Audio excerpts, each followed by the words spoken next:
गर्मी की वजह से क्या आपके गुड़हल के पौधे में फ्लावरिंग कम हो रही है, या जो कलियां बन रही हैं फूल में बदलने से पहले कलियां पीली होकर नीचे गिर जा रही, पौधे की पत्तियां भी पीली हो रही है, पौधा बेजान सा डल सा लगने लगा है।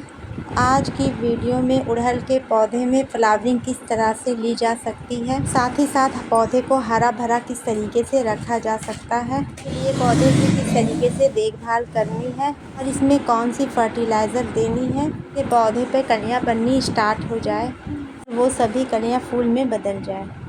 जो मैं खाद आज बताने वाली हूँ वो फ्री ऑफ कॉस्ट खाद है। आपको बाहर से लाने की ज़रूरत नहीं पड़ेगी, घर में ही मिल जाएगी आसानी से। गर्मियों में गुड़हल की पौधे की अगर देखभाल की बात की जाए तो सबसे पहली वजह होती है कि आपने पौधे को किस तरीके के गमले में लगाया है और किस साइज़ के गमले में लगाया है।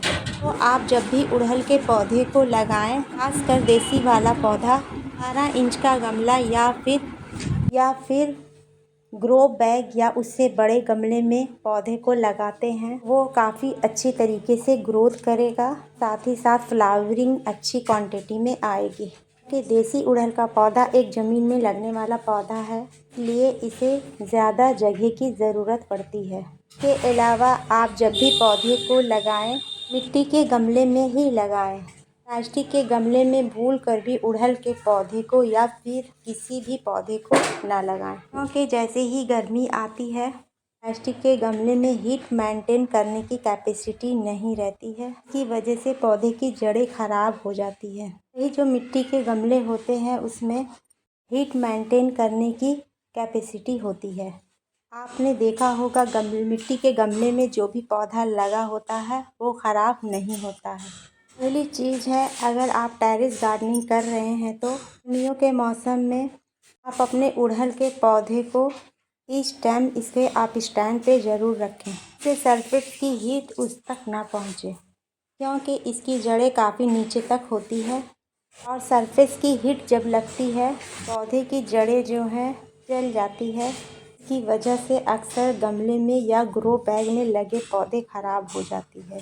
अगली जो चीज़ है वो गमले में लगे पौधे में कम पानी की वजह से कलियां झड़ जाती हैं। आप गमले की मिट्टी में इतनी नमी बना कर रखें जिससे कि पौधे पे जो कलियां बन रही है फिर जो पौधे पे पत्तियां हैं वो पीली ना हो पाए। इसके लिए आप पौधे में सुबह और शाम 2 टाइम पानी डालें, लेकिन ओवर वाटरिंग ना होने दें। ऐसा भी नहीं करना है कि मैंने 2 टाइम पानी बोला तो आप जाकर 2 टाइम पानी डाल दिए बिना मिट्टी चेक किए हुए। मिट्टी ज़्यादा गीली है तो आपको पानी ज़्यादा नहीं डालना है। पानी ज़्यादा डालोगे भी तो आपके पौधे की कलियां गिर जाएगी, मिट्टी में फंगस लग जाएगी और आपका पौधा ख़राब हो जाएगा। इसलिए आप ओवर वाटरिंग से बचें, बस मिट्टी में नमी बनाकर रखें। ना ही मिट्टी को ज़्यादा सुखाना है और ना ही ज़्यादा गीला रखना है।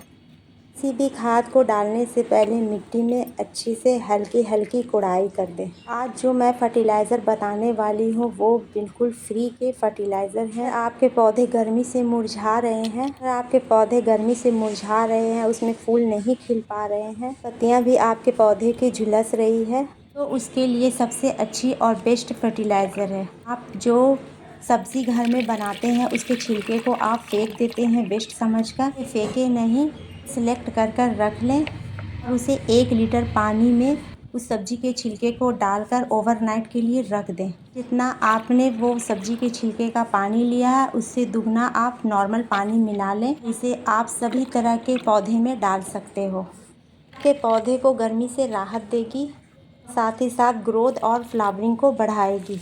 फर्टिलाइज़र 100% नेचुरल है, घर की चीज़ों से ही तैयार की गई है। आप अपने किचन में जितनी भी सब्ज़ी का इस्तेमाल करते हैं उसके छिलके को आप यूज़ कर सकते हैं और उसके अलावा बीट रूट के छिलके को आप ज़रूर लें।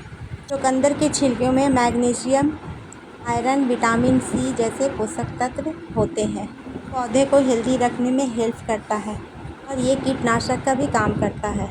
इस फर्टिलाइज़र को 10 से 15 दिन में दोबारा दे सकते हो। लिक्विड फर्टिलाइज़र को अगर आप पौधे में देंगे तो इसका रिज़ल्ट आपको बहुत अच्छा मिलेगा। मेरे पौधे पे देखिए पूरे ब्रांच पे कलियां ही कलियां हैं। अगर जानकारी अच्छी लगी हो तो लाइक सब्सक्राइब ज़रूर करें।